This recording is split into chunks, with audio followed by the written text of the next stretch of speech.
Hey, welcome.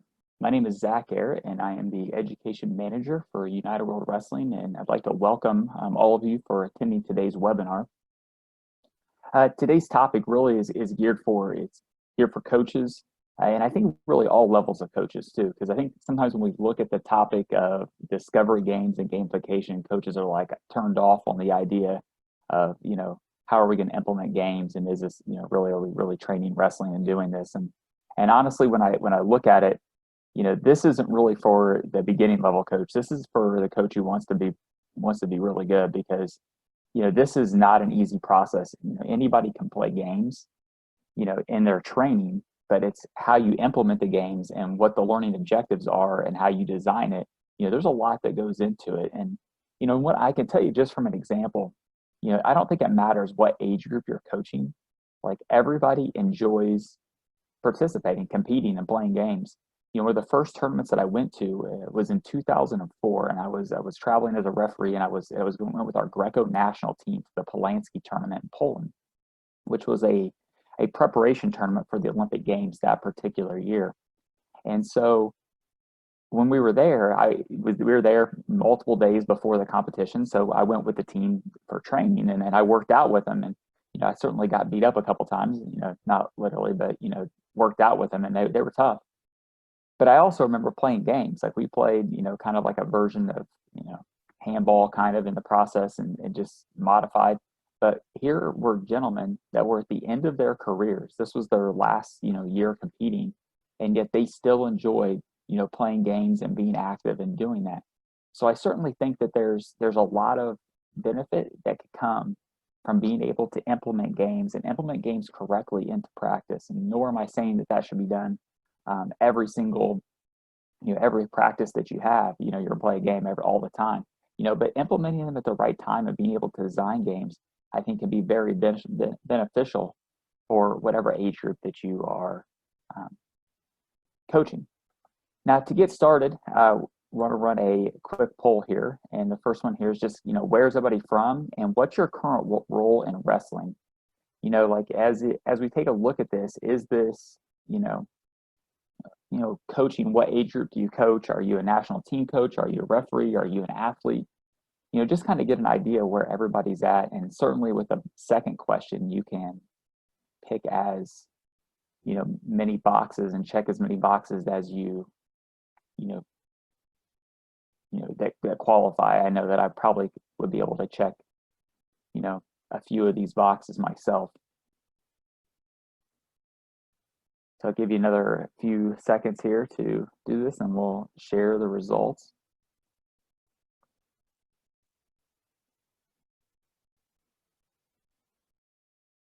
All right, so first off, hopefully everybody's able to see this, but again, thank you for those of you that are checking in from Europe, leading the way today. And then, really looking at, majority of you here are coaches, and I think that's outstanding. And are coaches and possibly referees, and coaching for all age groups. And it's certainly for those of you that are coaching all age groups from 5 years old all the way up until maybe the, senior level. I certainly think that, there is a lot of benefit to being able to implement games effectively. So that's what we're going to be taking a look at today. So I'm going to share my screen here, and we will, get started.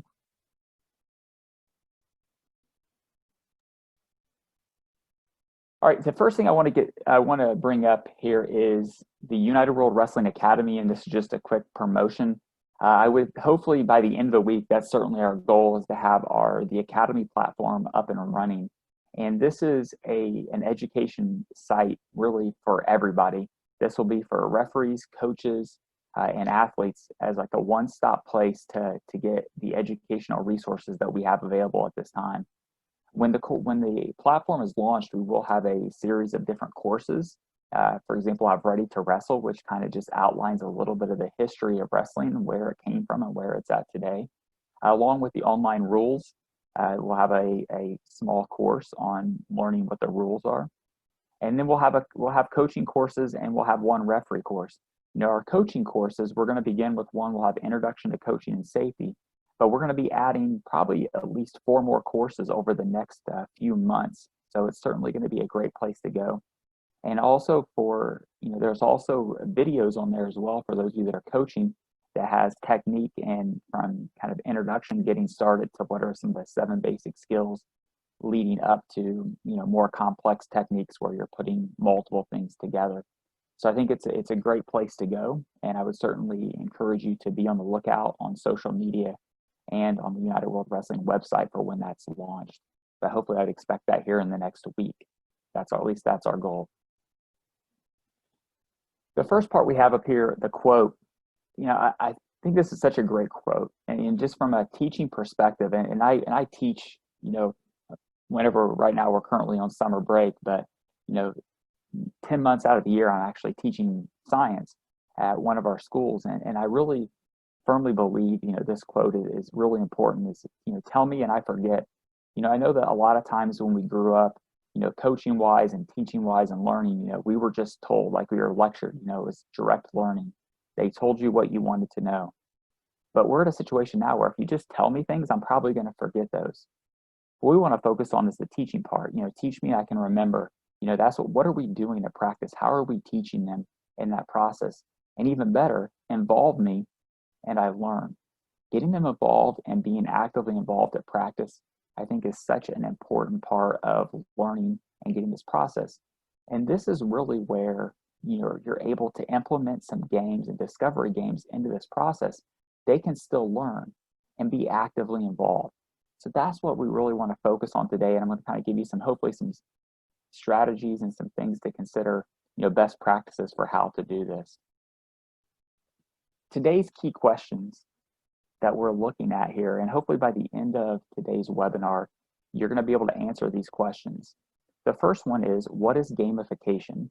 What does that mean in that term? Why is gamification important in youth sports? What are discovery games? Why are they important?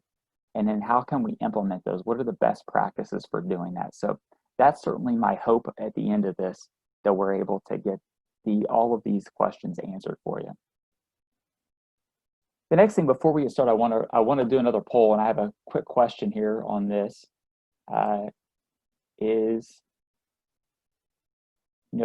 Are your kids in your community constantly playing video games?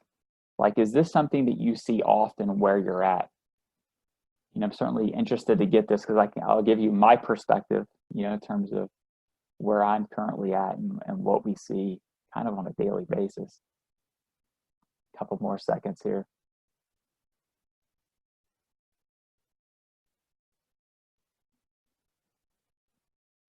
All right, so it looks like, we look at this, our kids constantly playing video games. 83% of you that are on here today said, yes, this is something that you see pretty consistently. And where I'm at, that's absolutely the case. I know that, during the COVID-19 times, we've been quarantined and haven't been able to train and get together with our team. But what we have done is we've certainly had online meetings, but we did organize a Fortnite tournament. So we had probably 30 or 40 kids participate in a Fortnite tournament because kids are often on video games. And what can we really learn from video games? I think that's the next question I have for you is, why do kids like playing video games? So what do you think here? And you can select as many answers as you want here to this. But why do you think kids like playing video games? What is it about that process that's extremely, I guess, exciting to them, or what drives them to do that? So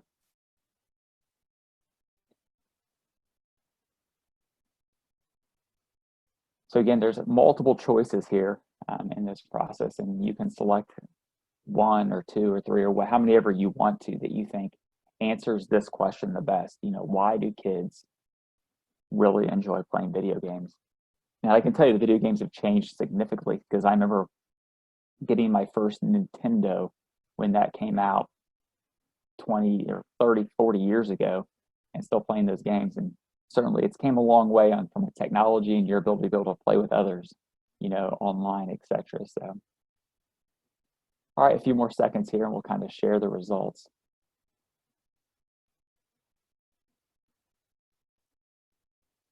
All right, so hopefully you're able to see the results, but what we have here is, the number one thing all of you put here was feel good about getting to higher levels. I think that's absolutely, can play with groups of friends online. That's became even more important. I think with the way technology has evolved over the last 20 years, certainly now something that didn't exist at that time. And I think that they really enjoy doing now. But I think when you look at this list, what you see is exactly every reason why kids play video games. Whether it's one thing or the other, these are all great examples of why they play it. Now the question is what can we learn from video games? I read this article, and I listed the article at the bottom here called Gamifying Your Sessions and Engaging the Next Generation. And it's by Darren Anderson, and he's a basketball coach in Australia. And he really did a great job in this of being able to explain what made games so attractive to kids and how can we implement those strategies, into, what we do as a coach, or at least be able to think about these as we go. And so the first thing that he had here was, and for games is they don't have to have lengthy instructions or background. They don't have to be given every little detail of how to play the game. They just pick up the game and start playing it. What was really interesting is my son is playing this game called Roblox, and there's like, I don't know, 40 or 50 games on this, and you can just pick and choose the games. And he was playing one of these games recently. He just started, and he was telling me all about it and how he was advancing and going through the different levels and whatnot. And I said, hey, buddy, I said, how long did it take you to figure out how to play the game? He's like, about 2 minutes. So in 2 minutes, he figured out how to play the game, what he needed to do to be successful with it. And he didn't have to read any lengthy directions or go through a whole video training series about what it took to do that. So I think that's really important when we think about implementing things in our practices. Do we have to give them this lengthy background about why this is being done, or do we just let them get started? The next one was, as most of you put, increases in difficulty, are gradual. They start easy and then work their way up to more difficult, challenging levels. This is scaffolding at its best in education. If you start with something that is super difficult and they can't succeed at it quickly, they are done trying it and they are moving to something else. So we have to know that when we're implementing things, a lot of times we have to make sure we're putting them in that proper progression to be able to get them to a higher level. So we start simple and then work more difficult. And I've certainly seen that in the classroom. I know if I give them too difficult of a questions to start with and they can't get it, then they get frustrated. If I give them easier ones and we lead up to tougher ones, they always do. But we have to make sure we have a proper progression with what we're doing when we're teaching. The third thing, another thing that he listed here was instant corrective feedback is not needed. Like they don't have to be told what they're doing wrong immediately and all the time. They clearly know by playing the game if something doesn't go well. Maybe their character dies, that, they have to start back over again. They know whatever they didn't work. So as coaches, we have to keep that in mind. We're often so quick to give them corrective feedback directly when they see them doing something wrong. They probably know they did something wrong. They tried a technique, it didn't work, they got taken down or they got put on their back, whatever it was. We don't have to tell them like, hey, that wasn't right. They know that, so keep that in mind, when we're coaching them. Another one here is it's more fun with friends. The gaming industry has really done a great job of being able to implement that part by how they put it online. Now kids can connect really anywhere and can play with really anybody they want to, whether it's friends or they have different people they know online, but allows them to connect and play directly versus just playing by themselves.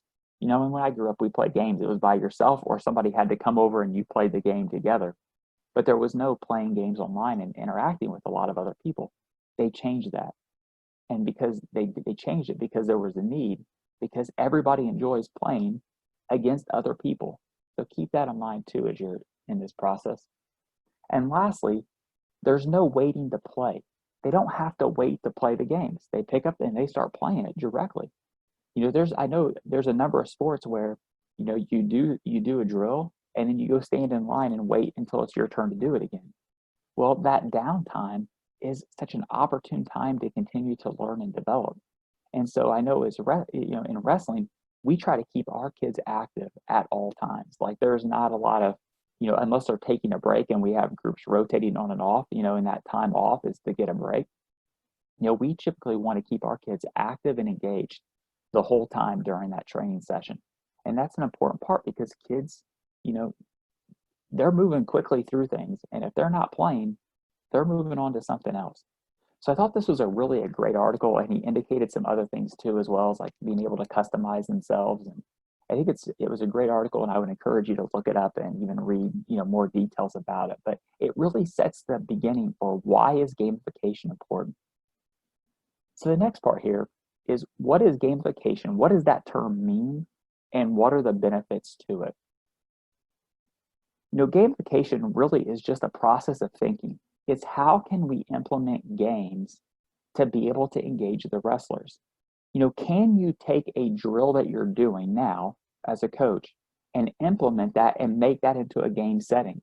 Because if you can make it a game, they like to do it. The athletes like to do it more than if they were just doing a drill just to do a drill. So gamification is that process of figuring out ways to implement games into your training. That's the process. The benefits for this are really, there's a lot. Number one, it's more fun. Kids enjoy competing. And by allowing them to compete, they're going to have more fun in this process. They're more motivated, they're more engaged in the process. Surprisingly, you can get more repetitions out of it as well because everybody's engaged in doing this. This also improves thinking because now they have to be able to think for themselves and develop strategies to be successful. So you're engaging them and getting them to think. So many years, even now, I feel like our youth, everything we have is in our sports right now, particularly in youth sports where I'm at, is everything is structured.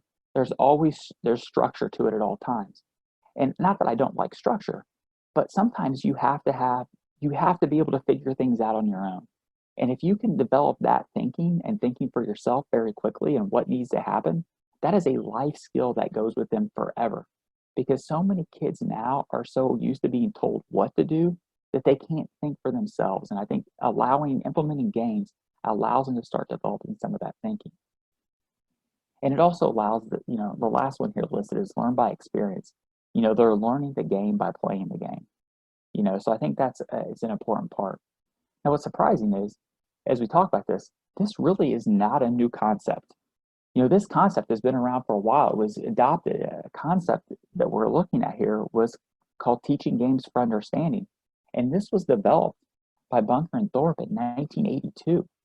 So this isn't something that's just come up in the last 10 years. This has been around for, nearly 40 years, this concept. And I think it's starting to make a comeback because we're looking for ways to get kids engaged and really all athletes engaged. How can we do this? And the teaching games for understanding model, I think this is a great diagram of showing, what the benefits are to this. You appreciate the game, you tactical awareness, you learn the strategies to be successful, the decision making that we just talked about. And I think all of these things are what make this process so valuable. Now, how do we implement games? How do we take something and then implement it into a game? So here are some steps that I would potentially follow in this process. Number one is if you're going to implement a game into your process. Again, I'm not saying you play games the whole time, but I do think it's important that you implement and have some fun in this process. Because if you're only there and you're training and it's all the time, it's hard. Kids really start to get unmotivated in the process. I even see that with the group of kids that I coach, which is roughly 15 to 18-year-olds. We're training hard and trying to be successful, but sometimes we just need to take a break and we just implement some games into the process, whether it's before practice or at the end of practice, just to be able to do this. But we do want the games to have a reason. Like, we're just not playing games to play games. So the first thing we need to do is set a goal. Like, what's the goal for the game? Like, what do we want them to take from it? The next is making sure you have an age-appropriate game, which this is really based on the developmental stage of the athlete and sometimes really just the age of the athlete. For example, if I'm doing youth sports and I'm looking at ages between 5 and 9, we might play a game called Sharks and Minnows really at the end of practice. It's just kind of a fun game you implement. Kids are doing a little wrestling because they have to tag and they have to move, when they're on their knees and when they're down.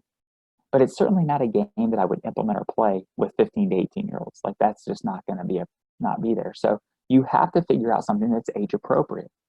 So you set your goals, you figure out an age appropriate activity to do. Now you design the game. Like what is the game going to look like?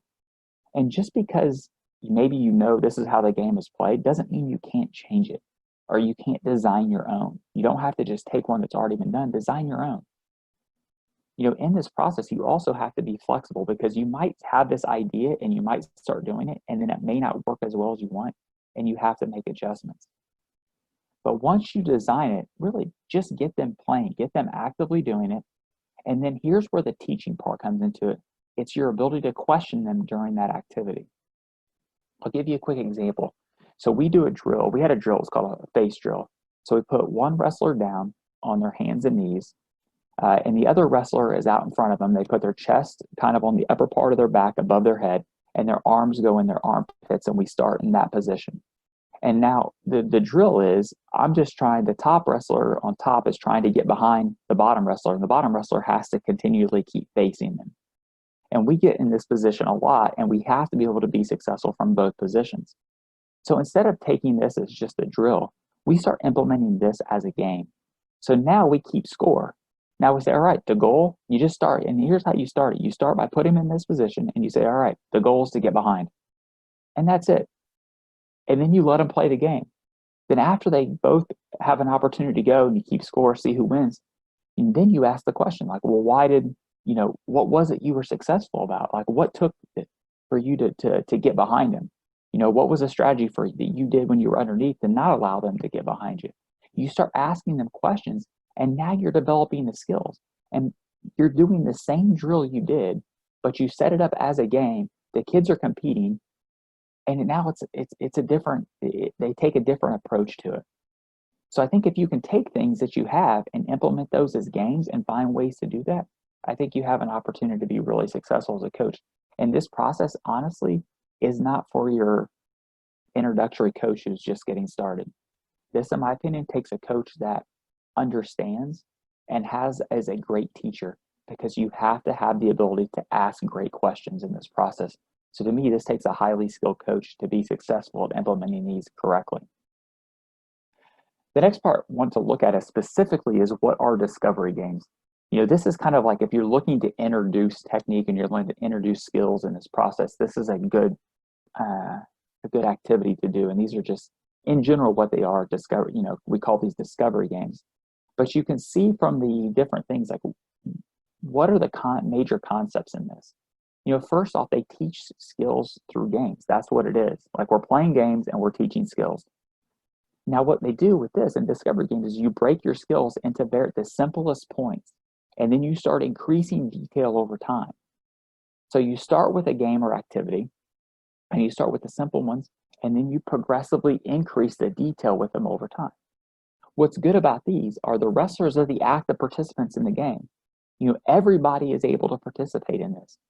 So I think that's a great place for why this is so important as well. And every wrestler is involved in the activity. There's no sitting out. There's no like, okay, you're out. It's just the best kids get to do this. Because many times your best kids are good at this anyway. It's the younger kids who maybe are less experienced that you're trying to raise that level up. So you want them participating. And as a coach, you really have to make sure you match the kids by skill and size. That way it's more fair, and they have an opportunity for both of them to grow in this process. But here's what discovery games are. So I want to go through some specific details about what this actually looks like and actually show you some videos on how this goes. So getting started, there's a couple of steps to get started with this, and it's really simple. After you've designed your game here, is you simply give them the goal or the objective of the game. That's it. You address any safety risks that you may have that may come up, because certainly safety has to be at the forefront of all as we coach. It has to be something we're always thinking about. So we tell them any safety concerns that may be, and then we let them play the game. What we don't do is tell them how to win the game. We let them figure that process out. So here we're going to take a look at an example called foxtails. So across the bottom, you can see here, this comes from we have a booklet called Key Factor Analysis. And these kind of are in this process, are in this document. And so the game is called Foxtails. This game is going to work on stance and motion and being able to face your opponent. What you need for this is you have to put them in pairs of 2. They need t-shirts or some sort of cloth that they can pull out and enough space for them to move. So once you have this and you have it ready to go, then you simply just tell them, hey, whoever wins is who takes the tail of their opponent. That's it. Whoever can get the shirt wins. And then you simply, hey, just be careful. You're going to be down. Make sure your heads don't hit and collide during this process. Once you give them that's really all that you give them. And then you let them play the game. So here's an example of them playing the game.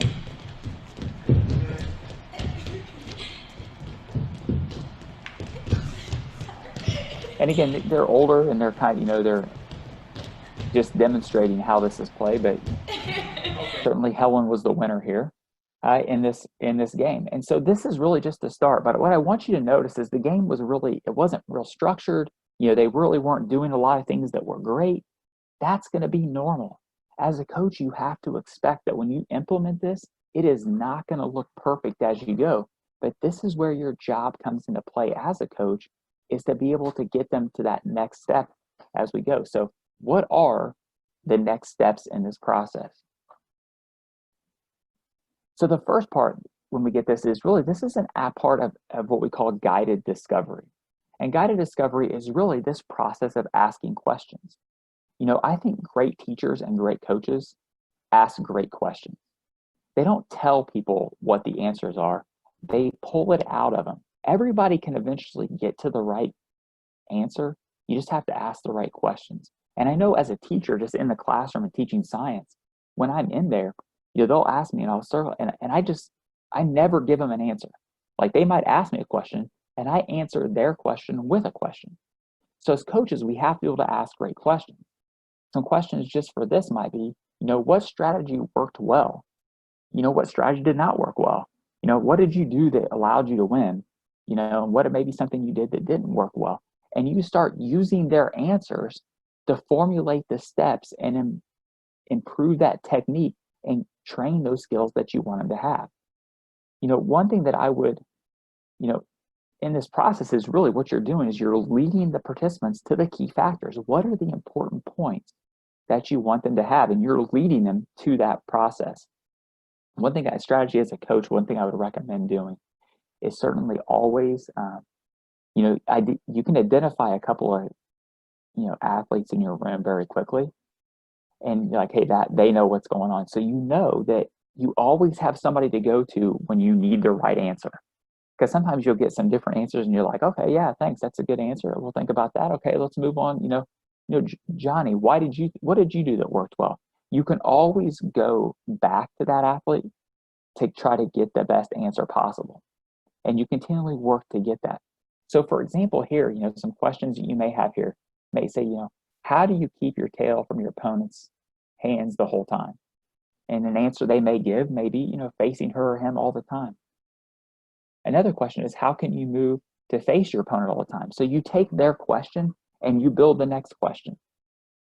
And they might say, with choppy steps. All right, now we're working in our stance. One, we've got to be in our stance. And two, how do we move in our stance?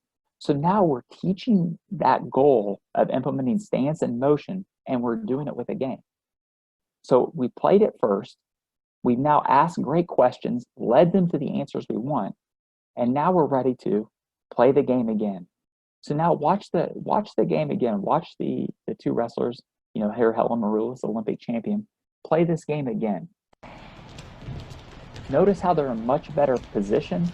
This is because as a coach, this is where you've implemented those strategies to get them to move better.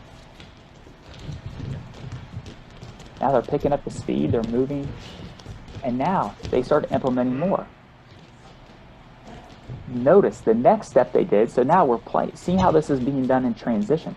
They may have played this game 3 times because now, the third time, now they've implemented putting their hands on. So we first didn't have any, when we first started this game, there was basically no rules. There was no steps to follow. After we guided through the first part, we talked about what what it took to be successful. We let them play again. Now we came back and we noticed that the second time Helen played this, she implemented a fake. She got a little fake, got her opponent off, and she was able to move and grab the tail of her opponent. Then the third time they played this, now they implemented putting their hands on the athlete. Now they're snapping, they're moving, and they're working on that stance and motion and breaking stance. So really, this has been done in a transition series to teach the skills that you want to teach versus just walking in and saying, all right, we're going to work on stance and motion today and moving our opponent. Okay. So we do this, we show them, and then we want them to do that. How about implementing that concept in this game?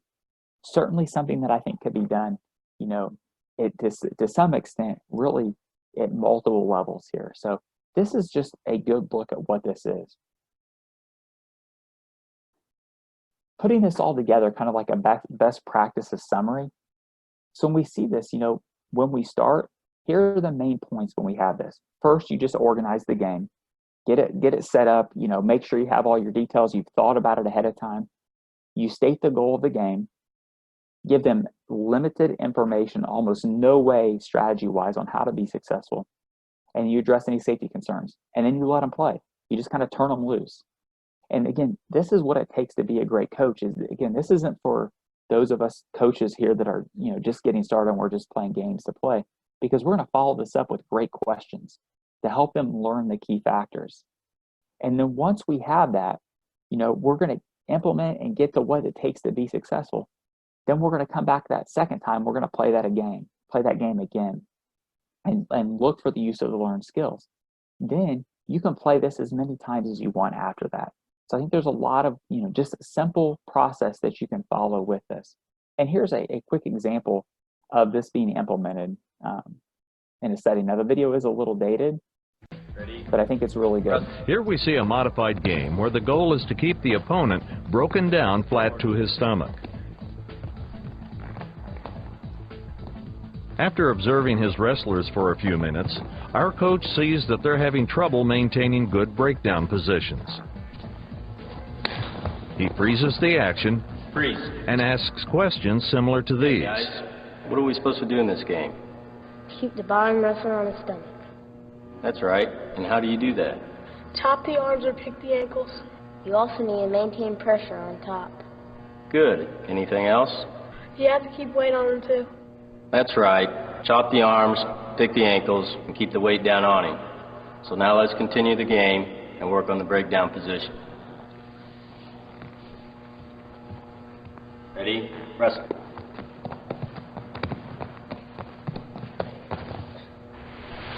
Asking the right questions, such as, what do you need to do to succeed in this situation, is a crucial part of the game's approach. You know, I think when we take a look at this, you know, I know that this is a staged video, but I think it really kind of walks through just how quickly and how simple a game can be implemented into this process, and in how the coach can use questions to help facilitate and get the right answers. You know, a lot of times we think as coaches that we have to be the one to give them everything, like we're the main source of information. And though we have the knowledge that goes with it, they also can learn and be able to identify those things as well. And I think as a coach, it's our job to help pull that out of them, to get them thinking about it, because when they're thinking about it, they're talking about it, they're discussing it, they're trying it. Those are all highly successful strategies for learning.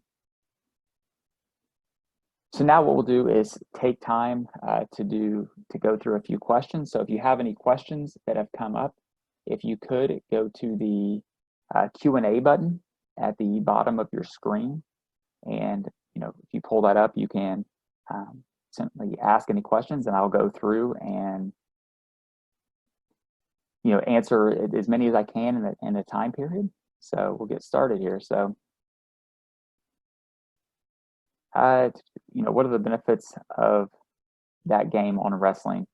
You know, I think it depends on which game you're looking at. If you're talking about the, you know, game that I was implementing from, you know, with Foxtails, you know, I think the one game that we saw with Helen, what that was working on was stance, you know, motion and breaking stance. So we're trying to get wrestlers out of position and moving. And I think it's the ability of the coach to talk about how you know, as you're implementing that game, you're doing it in steps. So step one, you're just letting them play. Step two, you're first working, okay, now we want to work on getting them in the right stance. So we focus on that part and how we need to move in our stance. Then the third thing we can implement is how we involve fakes, like taking, fake shots and then being able to move them in that process. Then the third step or fourth step then is looking at how do we put our hands, get that movement, and now we're moving them with our hands to get them out of position. So I think that there's a lot of strategies that can be implemented, but the main part of that focus of that goal was to work on stance, motion, and breaking stance. The game that I discussed with the face drill is really, when you get put down into maybe a front headlock situation or where the wrestler's out in front, the wrestler can't just sit here and let the other wrestler go behind for the takedown. So they have to develop strategies to be able to get back behind, and the other wrestler has to keep them in front of them and keep them from scoring a takedown. So we see that position a lot, and so we have to get really effective from both sides, being able to defend to giving up a takedown and being able to snap and get them to that situation. So we will implement that as well. So those are probably the two, when we look at the benefits of that game on wrestling, that's what that's designed to do. How do you balance block training, drilling, and decision making through teaching games for understanding through the season? Great question, Oscar. I think you really have to just kind of look, and it's a feel. I think when we start getting into, you look at like what your training looks like. A lot of times we're investigating that concept of periodization, and which is over the course of, for us, I look at it a lot of times in a 4-month block, because our seasons kind of run in 4-month increments. And, I think you have to just find ways to implement those in, the decision making in the games. I think really it's a great process early, especially when you're trying to develop new skills. Early in that process, when you're just getting started, that general preparation phase is a great time to implement the teaching games for understanding concepts, because in this process, you're learning skills as you go. Now, you also are going to implement this as you progressively get more detailed. You may start wrestlers like you've already gone through, you've practiced, you've drilled, and now you're in a situation where you are, starting and you're doing situational wrestling. And instead of telling them how to win certain situations, you put them in the situations and you allow them to compete. And then you simply still do that process of asking them questions in that process. So I think you can implement this really at multiple places within this. Probably not right before in your pre-competitive stage. If you're trying to do a discovery game in the pre-competition phase, that's going to be difficult to do, because by that time you're really just focused on high intensity training, but shorter time periods and getting prepped to compete at a high level. If you are the stages before that, your general prep and your specific preparation phases, I think you could certainly implement these in a number of situations. And then also, again, especially if they've been training for a long period of time and it's a great time to implement games, because it really just allows them to take a break. And sometimes maybe you just need to implement a game for conditioning. Sometimes we'll just go play, instead of practice, we'll say, what, we need to condition today, but we don't want to come in and do it in the wrestling. We're going to go play floor hockey. So we'll get the sticks out, we'll get a ball, we'll set up a couple nets in a gym, and we're just going to play that today for that process. Now, for me, it's different, because I see my athletes nearly every day from November until February. Like we're training almost every day or competing, depending on what that structure looks like. So we see them more often, versus like a 2-time-a-week, situation. So, but I certainly think you can balance it. But that's really, again, the job of the coach, is to figure out how to structure that in, and what are some places that you can implement this in. And I'm certainly not saying as a coach we should be playing games all the time. I'm not saying that, and I'm certainly not going to do that. But what I am going to tell you is I'm going to implement those as a way, at times to either teach skills, to break up what we're doing, so I will implement these from time to time, just to be able to get some variation in our training, because we know we can't just keep doing the same thing over and over with kids, because eventually they get bored. We have to be able to create that variation in that training. And I think any way you can do that with this process, I think is beneficial. Fair to ask about open questions. Absolutely a great question and a great point. I think when we're as a as an educator, as a coach, you have to ask what are called open questions.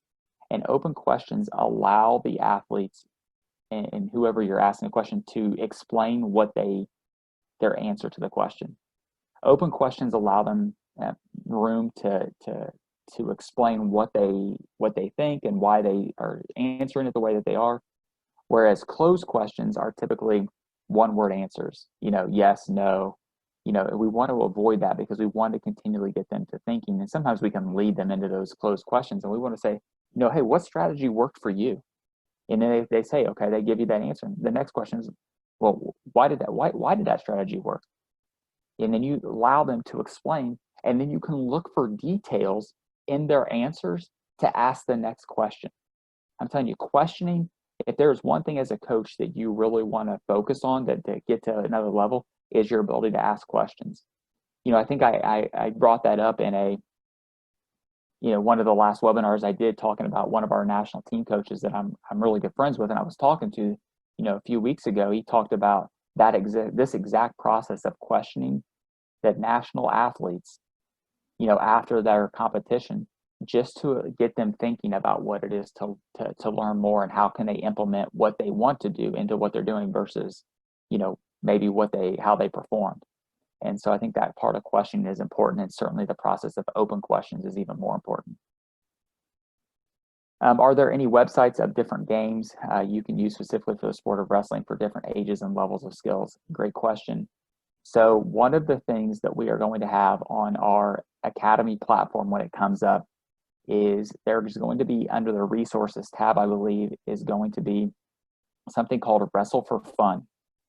This is essentially 75 practices where you can, and it's based on different developmental stages. So we have it broken into 5 developmental stages, and each developmental stage there's 15 practices or training sessions. And in those training sessions, particularly for the younger age groups, many of those have and discuss implementing this process of discovery games and teaching games for understanding. Like it's learning the skills and the activities by playing games. So I think that this is really, that will be a great resource for you to go to be able to see the different types of games and activities that you can go to as well. Another recommendation that I would have is if you go to the USA Wrestling website, which is themat.com, and you get into the coaching sections, you can get into, they have a variety of resources. And one thing that they have in there is they have what's called drills and games. And they have videos for nearly every game and every activity and every drill, kind of talking through what those are and what they're about. So I would recommend, going to either one of those 2 places, certainly the Academy platform when it's up here in the next couple of days. And if you're looking for additional resources, I know that the USA Wrestling website has a list of, again, wrestling specific drills and games, and then you just have to develop things. It isn't specific by age level, but what I think you have to be able to do in this is how can you take a game that maybe is for one age group, and how can you design, if you really like it, how can you design it for a different age group? And as a coach, that's where you really become a great coach, is your ability to be able to adapt. Because just because you see Jordan Burroughs hit a technique doesn't mean your wrestlers can do the same thing. You have to take maybe some things that he does well, and how can you implement that into what you want to do, but knowing that your athletes aren't Jordan Burroughs. So I think that's the process as you go through this. No matter what it is, you have to be able to, as a coach, be able to adjust and adapt to get that in. All right. I don't see any more questions here, so I'm going to, kind of wrap up here. So, as we go through a quick review, I think as we go through this, one of the ways is we have to find ways to just implement some games into training. And certainly there's different ways and different strategies we can use to do that. I think what we first have to establish is, what is the goal? Is your goal conditioning? If it's conditioning, then you can really implement a lot of things into it. If you're looking to teach specific skills, then I think you really have to start designing what is that going to look like, or what game will you be doing? The next one is, one thing I would challenge you to do as a coach is, how can you take a drill that you're already doing, because I'm always looking for drills, and I'm always looking for trying to drill something in a realistic manner. Like, how can I take a situation and turn that into something that we can drill so we can get a lot of repetitions doing the same thing in a short time period. And what I would challenge you is, how can you take the drills that you currently have and maybe transform them into a game setting? Because then you can still do the drill, but because it's in a game setting, it's going to be more fun, they're going to be more motivated, and they're going to be more engaged. I also think this process is a great way to teach the progression of skills. So especially if you're getting started in this early training process, with kids, as you're teaching the progression of skills, this is a great way to do it, because you can show it, let them play it, come in, correct 1 or 2 things, get them back out, play it again, come back in, go to 2 or 3 new things. And over time, you've certainly developed all the skills that you wanted to doing the same drill. I also think this is a great way of teaching tactical skills. We do a lot of situational wrestling, and I think that, this is something, this concept of trying it, asking questions, and doing it again is a great way to teach tactical skills in terms of how to be successful and how to win situations. And the other part is, from a perspective, this is easy to implement within a practice. Like, all of us can find 6 minutes in a practice to implement a discovery game if we want to. Like, it's there, it's possible, because it takes about a minute or so to get it set up, to give them the objective. You play it for 2 minutes, you do guided discovery for a minute with questions, and then you let them play it again for maybe 2 more minutes, whatever that is. You just implemented the whole process in a total of 6 minutes. So it doesn't take real long for this process to go, and I would encourage you to consider that, when you go to looking the ways to implement this. And lastly, I just want to finish with a couple of quotes here. I think this is a couple just really hit the nail on the head in terms of, what we're doing as coaches and why some of these things are important. Youth sports isn't about sport. It's about keeping the fun in the game and teaching your athletes lessons that they can take with them in life. Why are you coaching? Are you coaching them to try to be Olympic champions? If you do, it's a different strategy. Some of you said you're coaches at all age levels. Well, keep in mind, not every wrestler that you have that comes through your program is going to be an Olympic champion. So make sure it's about keeping the fun in the game, and we can do that by implementing games and making the process of gamification. And then the last one here is, before kids can play like a pro, they must enjoy playing the game like a kid. We have to just let them enjoy playing, competing, and enjoying the sport.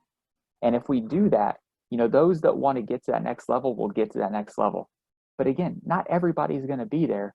So let's make sure that they enjoy the game and they become a lifelong participant. This athlete, the wrestler you're coaching right now, may not go on to make your national team, but they may come back. You had such a great experience in everything they learned. They may come back and help train the next generation of wrestlers that maybe get to that level. But they have to enjoy it when they're young, or they won't be doing it. So lastly, I'd just like to take an opportunity to thank everybody for being here, and certainly appreciate everybody attending today's webinar. In a couple of weeks, I'll be back again, and the next topic we'll be taking a look at is how do we introduce technique, introducing new skills and technical skills, like the process and different processes of which we can do that, and then how we check for comprehension as a coach, and that's going to get more into that questioning process. So certainly, again, thank you all for being here today. I appreciate it, and again, stay safe, and I hope to see you all in a couple of weeks.